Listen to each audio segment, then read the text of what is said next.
Excited for more NBA playoffs. We're not quite there yet. This is the final play-in day. I'm Gino alongside Erik from ETOF21 Sports. We will be here with fast break bets every day throughout the NBA playoffs. The two of us will be giving you our best bets for whatever games are on the slate. Sometimes we'll be playing the games, we'll be playing the halves. Other times it'll be props. We'll always be taking a look, Erik, at parlayplay.io. Why don't you tell everyone how they can get over to Parlay Play, what Parlay Play is, and then we also have a promo code, right? Yep. Go over to Parlay Play, use promo code NFL Betting Blitz. That's from our NFL show. You can take and you can parlay different player props together. They have a free square for the playoffs, Dame over half a point. Obviously, that is limited, but it's a good way to build your bankroll, being able to have a low risk and partner up with different player props you like. Great site. If you're not using it, you're really missing out. Well, two play-in games today, so two more teams will try to stamp their way in to the playoffs. They're trying to secure the 8 seeds. They will both have to play that number 1 seed. So first up, we will have the Eastern Conference game, Erik, and we're going to have games today where it just feels like everybody's hurt, right? Like all these play-in games, we have major injuries. So in the first game, we're just looking at the betting lines right here at DRF Sportsbook. Miami Heat -1.5 against the Bulls. It's both of these games are not more than 2 points, right? They're within 1.5 either way. Over under in this game, 206. We know for the Heat, Butler is out, and they've been dealing with. Do we know for sure on Rozier as of now? It looks like he's not going to play. So two massive injuries for them. And then on the opposite side, we know that Caruso's out. Is that for sure? No, he said he was going to try to play. So here we go, man. Like, I will say, knowing Caruso, he is a tough dude. They had said he was almost completely out. And then I had heard the rumors like you that he was going to try to play. I kind of heard it would flip back the other way. So right now, Caruso, he's going to try to give it a go. With the injuries, is that going to impact how you're playing the game? And are you playing this game individually, using props? How are you looking at this first game tonight? I got 3 bets. Excuse me. The first bet, I'm going the first half under 105.5. Look, these first half unders are 18-4 in this play-in tournament. He only averaged 51 points in the first half without Butler. Bulls obviously due for some shot regression. Heat zone is going to force the Bulls to play at a little bit of a slower pace. So my first play is I'm taking the under of 100.5 for the first half. Next play, I'm going Kobe White under 20.5. Look, he's coming off at a career high where he shot 40, where he scored 40 points. And when you look at his game log, one thing you notice is after he had 20 shots, the next game, his shots per game drifted down to 15.25 per game. So he doesn't look to be aggressive after having a breakout game.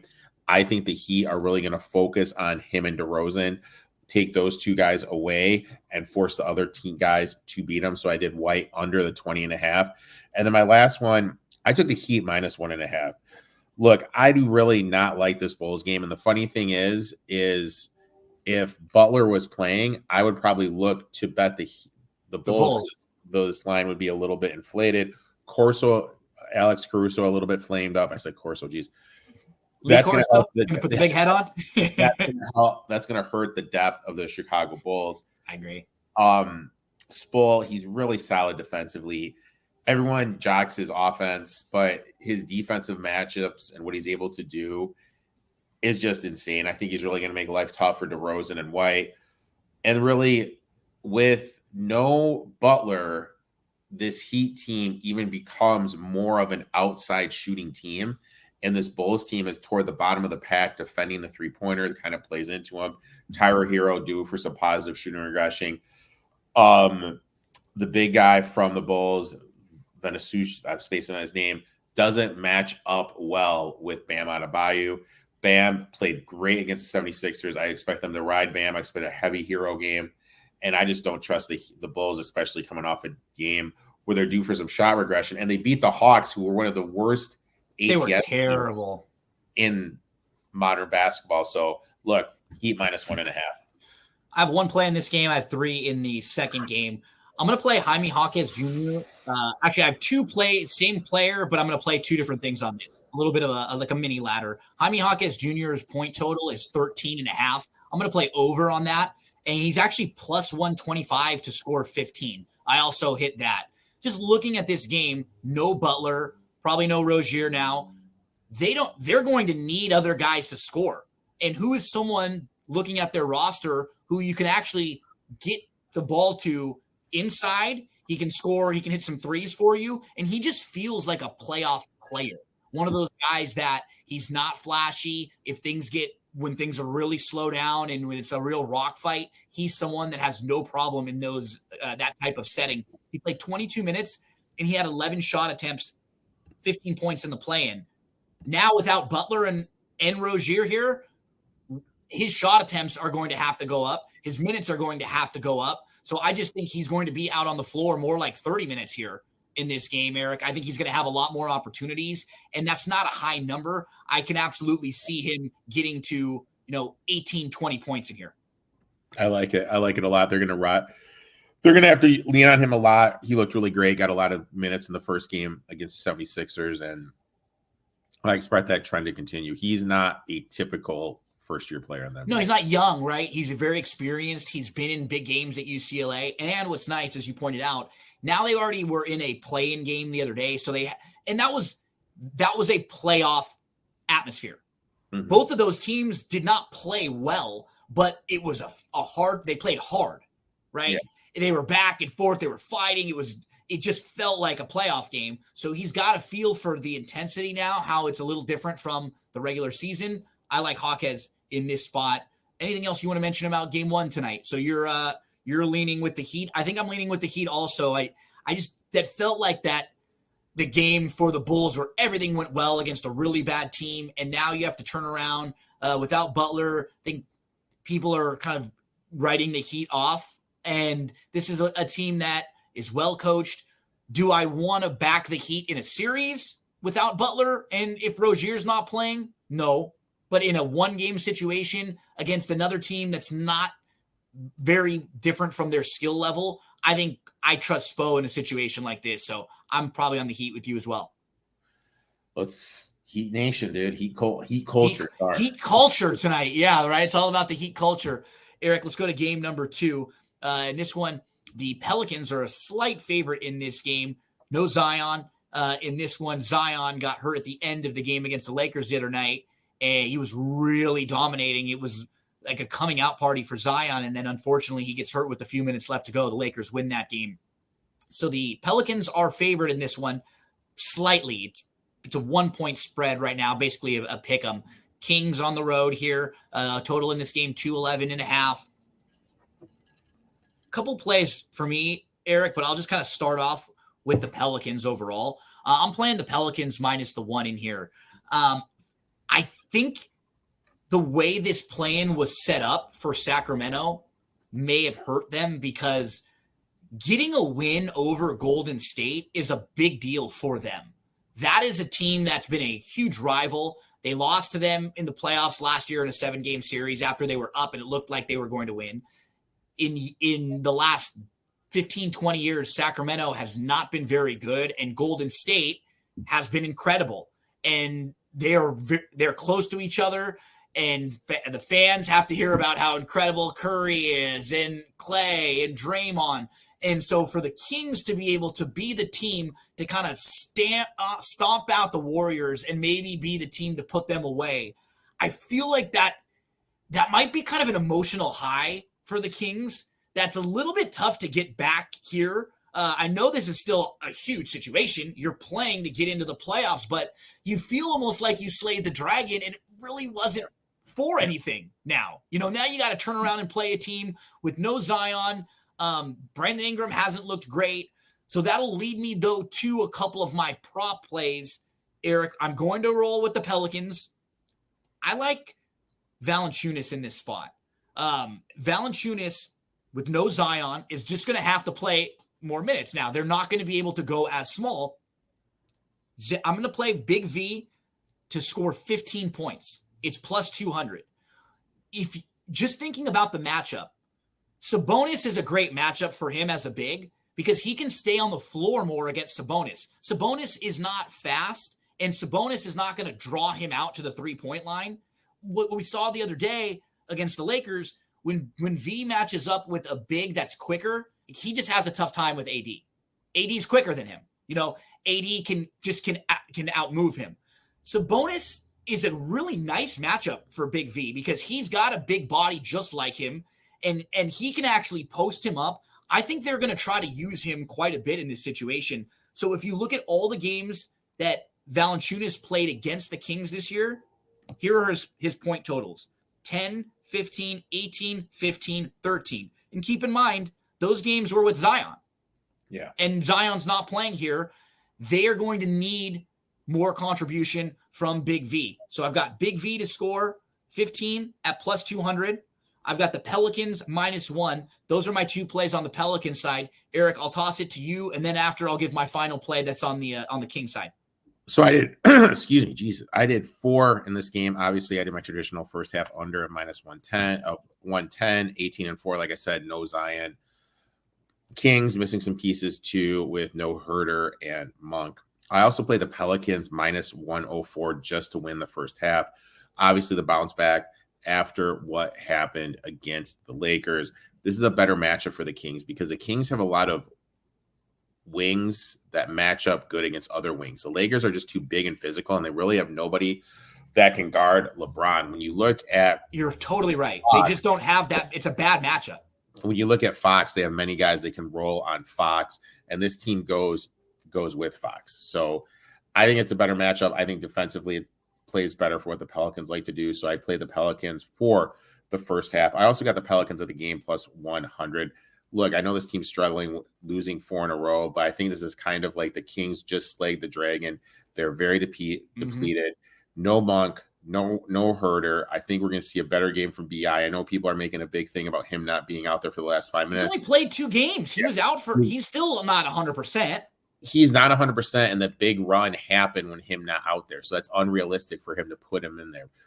Green was doing the best job he could to put him in a position to win. So I did that. And then the last one is I actually did JV as well, but I did over 23.5 points, rebounds, assists, nice. -107 against opponents in 15 games. He's averaged 14.7 points, 11 rebounds, and 1.8 assists.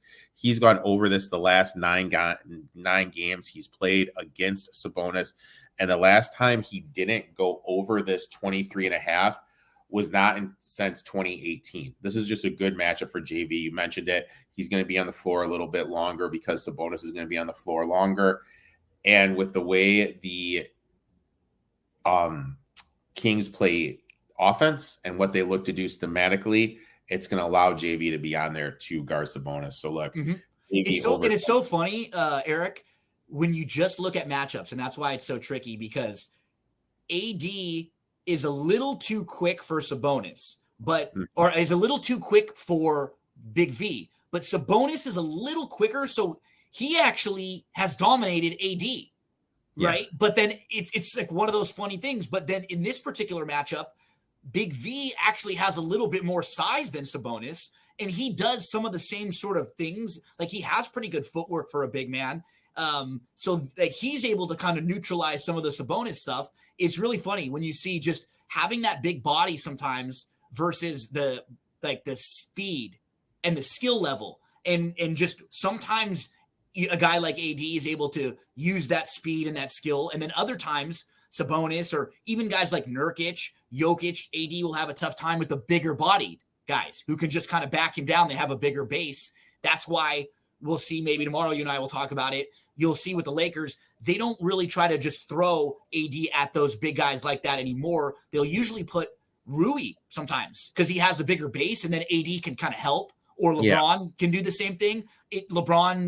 It's easier for LeBron to guard a big like that than for LeBron to have to, stretch out to the 3 and, guard a perimeter player repeatedly. So really, it's so fun come NBA playoffs now because this matchup today is just one of them. Big V struggled last time, but you pointed out he's always had success against Sabonis. You and I both leaning Pellies and leaning on Big V just being able to neutralize Sabonis a little bit today. And that you neutralize Sabonis, they have enough perimeter defenders to make Fox work. And then there's no Monk and there's no Herter.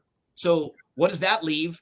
Keon Ellis, who I've actually been really impressed with, Eric, I got to say, why I would like Keon Ellis, the rookie for Sacramento. He's a fantastic defensive player. And that's, I think, what keeps him on the court. He played 39 minutes in the play-in game the other day. He was 5 of 8. He hit 3 threes. He scored 15 points. His total today is 10.5. 10.5 points plus 105. We just scripted it out for you. If life's going to be a little bit more difficult for Fox, for Sabonis, we're not saying those guys are going to be shut down, but maybe they just have an extra shot or two, an extra pass or two that swings around because they're getting more focused by the defense. Those shots today might be going to Ellis because he's going to be out on the court more. So I went over 10.5. That was at plus 105, Eric. So that was my one play on the Sacramento side. Ellis, and then to remind Pelicans -1. You got them at plus money. You got them early on. And then I got Big V plus 200 to score 15 points. You got the points, rebounds, assist? Yep, points, rebounds, assist. Now, I did on parlay play lock in one parlay today that I wanted to mention. I have coming up, I went similar to you. I went Kobe White under 19.5 points, which was a little bit juiced. And then I went Jaime Jaquez Jr. over 11.5 points for $6, just a small parlay. Actually, you know what I had? I had a free play parlay. So I was able to use my $3 free play parlay that I kind of had left over. So that was my two little prop parlay there. Anything for you? Were you looking at any of the props that you play, or did you have anything on parlay play for tonight? So what I did is I came up with a nice little 4-teamer. So I threw in the free one for Damian Lillard over 0.5 point. I threw that free one in there. Also, as I mentioned before, I went JV over 23.5 points, rebounds, assist. Kobe White under 20.5 points. And then look, baseball is going on, and in the matchup, Nolan Arenado just hits Freddie Peralta well. He's hit him well in his whole career. So I did Nolan Arenado over 1.5 hits, runs, and RBIs. So that nice little 4-teamer, 4-person player, look, 12.2 to 1, throw $10 on it. You got $120, guys. So that's the 4-teamer I went with. Remind you again, parlayplay.io, promo code NFL Betting Blitz. Make sure to use that when you sign up. It'll give Eric and I a little bit of a boost, and it'll give you an extra boost with free plays, and you'll be able to get that match deposit bonus. Anything else you want to mention, buddy, before we get out of here? No, we'll be live. We're saying noon Eastern? Live tomorrow at noon. Noon Eastern. So everybody, thank you so much. Good luck in all of your plays. And each and every day we'll have a quick show just like this, probably 15, 20 minutes. We'll give out our best bets, quick thoughts on the game. Make sure to give Eric a follow at ETOF21 on Twitter, at ETOF21 Sports all over the place. Give me a follow. It's me, Gino B, on Twitter. And we'll see you again very, very soon on another edition of Fast Break Bets.